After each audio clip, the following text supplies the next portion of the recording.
নমস্কার, আমি অনন্যা আবার হাজির হয়েছি নতুন একটা ভিডিও নিয়ে। আজ কোনো ব্লগ ভিডিও না, আজ আমি নিয়ে এসেছি একটা সুন্দর রেসিপি। তো আজ আমরা রান্না করব একদম বাঙালি ঘরানার মটন কারি। রবিবারের দুপুর, গরম ভাত আর মটনের গন্ধ ভাবলেই জিভে জল চলে আসে, তাই না? তো এরকমই সুন্দর লাল লাল ঝোল দিয়ে মটন কারি যদি তোমরা বানাতে চাও তাহলে ভিডিওটি অবশ্যই শেষ পর্যন্ত দেখো, আর স্কিপ না করে ভিডিওটা দেখো।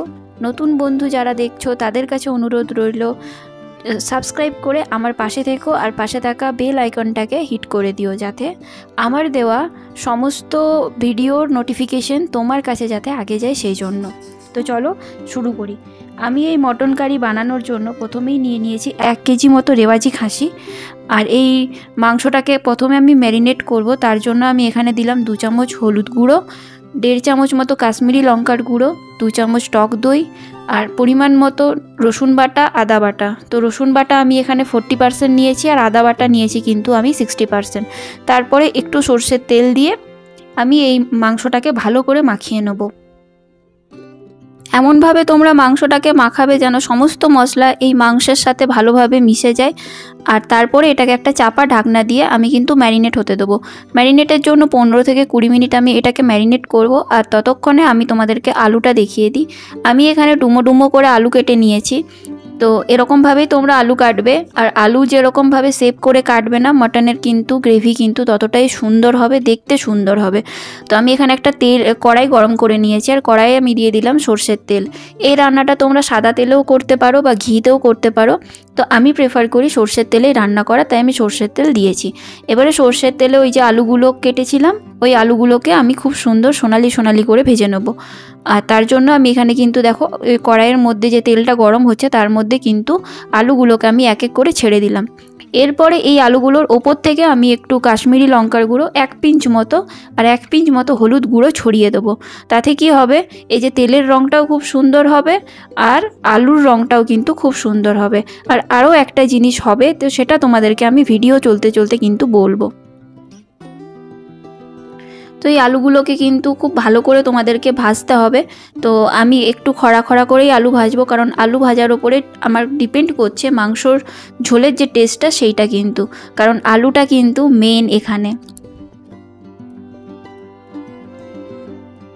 তো আলুগুলো দেখতে পাচ্ছ আমার ভাজা হয়ে গেছে। আলুগুলোকে আমি তুলে নিলাম, আর কড়াইয়ের তেল যেহেতু খুবই গরম আছে তাই আমি আঁচটাকে একটু কম করে আমি এর মধ্যে ফোড়ন দিয়ে দেবো। তো ফোড়নের জন্য প্রথমেই আমি 4টে এলাচ একটু করে ভেঙে নিয়েছিলাম, 4টে লবঙ্গ, 2টো তেজপাতা দিলাম, আর দেবো একটুখানি জিরে। তো জিরে তোমরা এখানে অপশনাল, তোমরা দিতেও পারো নাও দিতে পারো। যেহেতু আমি এই রান্নাটাতে কোনো রকমের শুকনো লঙ্কা বা চিনি ইউজ করব না, তো সেই জন্য কিন্তু আমি জিরেটা দিয়েছি। তো তোমরা চাইলে শুকনো লঙ্কা দিতে পারো। তো এই ফোড়নটাকে কিন্তু তেলের সাথে ভালো করে ভাজতে হবে, যতক্ষণ না এখান থেকে একটা মিষ্টি গন্ধ বেরোয় ততক্ষণ তোমরা ভাজো। তারপরে এর মধ্যে দিয়ে দিতে হবে যে পেঁয়াজগুলো আমি কেটে রেখেছিলাম, সেই পেঁয়াজগুলো। আর পেঁয়াজগুলোকে কিন্তু আমি খুব পাতলা পাতলা করে কেটে নিয়েছিলাম, আর হাত দিয়ে একটু চটকে দিয়েছিলাম যাতে পেঁয়াজগুলো একে অপরের সাথে লেগে থাকা থেকে ছেড়ে ছেড়ে যায়। তাতে কি হয়, পেঁয়াজটা কিন্তু খুব সুন্দরভাবে ভাজা যায়। তো এই পেঁয়াজটাকে আমি কিন্তু ভাজবো ততক্ষণ পর্যন্ত যতক্ষণ না পেঁয়াজ থেকে জলটা বেরিয়ে যায়, আর পেঁয়াজটা খুব সুন্দর সোনালি করে ভাজা না হয় ততক্ষণ পর্যন্ত কিন্তু আমি এই পেঁয়াজটাকে তেলের মধ্যে ভাজতে থাকবো।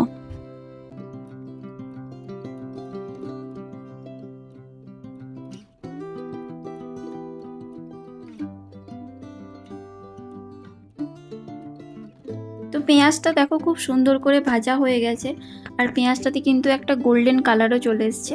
ওই যে তেলের মধ্যে তখন আলুর সাথে দিয়েছিলাম কাশ্মীরি মির্চির গুঁড়ো আর হলুদের গুঁড়ো, তার জন্যই কিন্তু পেঁয়াজের রঙটাও খুব সুন্দর হয়েছে।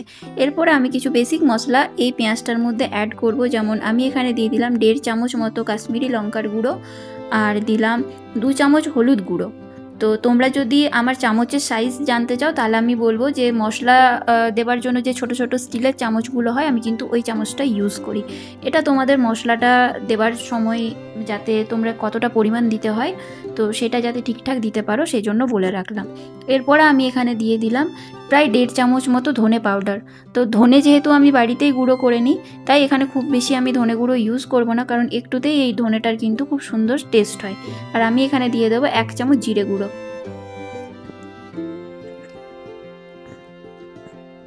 এরপরে কিন্তু এই মশলাগুলোকে আমি কিন্তু এই পেঁয়াজটার সাথে ভালো করে মাখিয়ে নেব, মিশিয়ে নেব।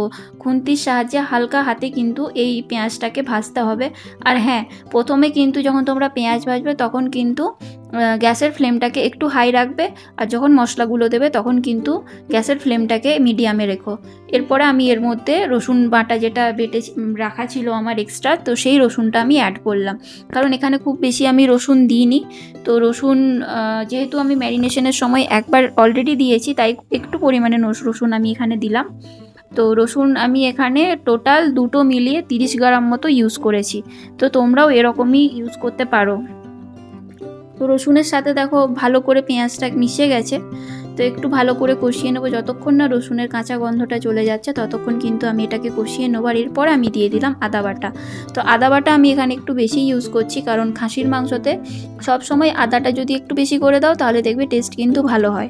আর চিকেনে ঠিক উল্টো, চিকেনে কিন্তু বেশি করে রসুনটা দিতে হয়, আদাটা কম দিলেও চলে, কিন্তু এক্ষেত্রে আমি আদাটা একটু বেশি ইউজ করছি যেহেতু আমি খাসির মাংস রান্না করছি। তো আদাও আমি ওখানে যেহেতু ম্যারিনেশনের সময় দিয়েছিলাম, তাই বাকি যেটুকু আদা ছিল তো আদাটা আমি এখানে দিলাম। আর আদা আমি নিয়েছিলাম 60 গ্রাম। তো এরপরে দেখো আমার মশলাটা থেকে যখন তেলটা ছেড়ে দিয়েছে, তারপরে আমি এর মধ্যে অ্যাড করে দিলাম টমেটো বাটা। তো টমেটোর সাথেই আমি কিন্তু কাঁচা লঙ্কাটা বেটে নিয়েছিলাম, আলাদা করে আর কাঁচা লঙ্কা বাটিনি বা কাঁচা লঙ্কা দিও নি মাংসটাতে। এই কাঁচা লঙ্কা বাটাতেই কিন্তু মাংসটাই ঝাল হবে। তো আমি এখানে দুটো মিডিয়াম সাইজের টমেটো বেটে নিয়েছিলাম, আর 4টে মতো কাঁচা লঙ্কা বেটেছিলাম টমেটোর সাথে।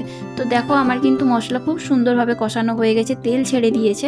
আর এই পর্যায়ে আমি কিন্তু নুন অ্যাড করে দেবো। তো নুনটা তোমরা তোমাদের স্বাদ মতো অ্যাড করো।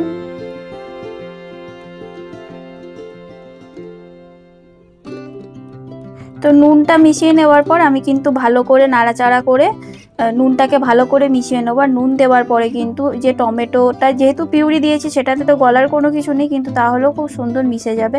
আর এই দেখো মাংসটা কিন্তু আমার খুব সুন্দর ম্যারিনেশন হয়ে গেছে। এই মাংসটাকে কিন্তু আবার আমি মশলাটার মধ্যে ঢেলে দেবো। তো মশলার সাথে মাংসটাকে ঢেলে দেওয়ার পর আমি কিন্তু মাংসটাকে হালকা হাতে ভালো করে মশলার সাথে মিশিয়ে নেবো। এমনভাবে মেশাতে হবে যাতে কিন্তু মশলাটা সমস্ত মাংসর মধ্যে ভালো করে মিশে যায়, আর একদম কোনায় কোনায় পর্যন্ত যেন মশলাটা ঢুকে যায়। আর মনে রাখতে হবে আমি যেহেতু ম্যারিনেশনের সময় নুনটা দিইনি, তাই তোমাদেরকে মাথাতে একটু রাখবে যে এই টাইমটাতে কিন্তু আমি একবারই নুনটা দিয়েছি। আর এই যে ম্যারিনেশনের যে বাটিটা ছিল সেই বাটি ধোয়া মশলার জলটাও কিন্তু আমি এই মাংসর মধ্যে ঢেলে দিলাম। এরপর একটু নাড়াচাড়া করে ঢাকা দিয়ে আমি এটাকে 7 থেকে 8 মিনিট রান্না হতে দেবো। যেহেতু এই মাংসটা আমি কুকারে করব, সেই জন্য আমি এই পর্যায়ে কিন্তু 7 থেকে 8 মিনিট রান্না হতে দিয়েছি। এই মাংসটা তোমরা চাইলে কড়াইও করতে পারো, আবার কুকারেও করতে পারো। কুকারে করলে একটু ইজি হয়, একটু টাইমটা কম লাগে, তাই আমি কিন্তু কুকারে করব। তো মাংসটা দেখো খুব সুন্দরভাবে ফুটে গেছে, তেল ছেড়ে দিয়েছে। এই মাংসটাকে কিন্তু এবার আমি কুকারে ট্রান্সফার করব। আর মাংসটা কিন্তু প্রায় অনেকটাই হয়ে এসছে।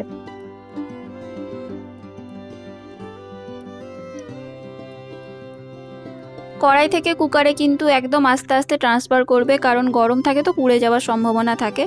আর হ্যাঁ, আলুটাকে কিন্তু আমি আগেই অ্যাড করে নিয়েছিলাম, তোমরা চাইলে আগে আলুটাকে অ্যাড করে নেবো, ভিডিওটা আমি তোমাদের দেখাতে পারিনি। আর কুকারে মাংসের লেয়ার যতটা থাকবে ততটাই কিন্তু তোমরা জল দেবে, তার বেশি জল দেবে না বা তার কমও কিন্তু জল দেবে না। এরপরে কুকারটাকে একটু টাইট করে বন্ধ করে আমি কুকারটাকে মিডিয়াম ফ্লেমে গ্যাসের মধ্যে চাপিয়ে দেওয়া 6 থেকে 7টা সিটি ফেলবো। তো 6 থেকে 7টা সিটিতেই কিন্তু এই মাংসটা সেদ্ধ হয়ে যাবে। যেহেতু এটা খাসির মাংস বা কচি পাঁঠার মাংস, তো সেই জন্য কিন্তু 6 থেকে 7টা সিটি ফেলতেই হবে।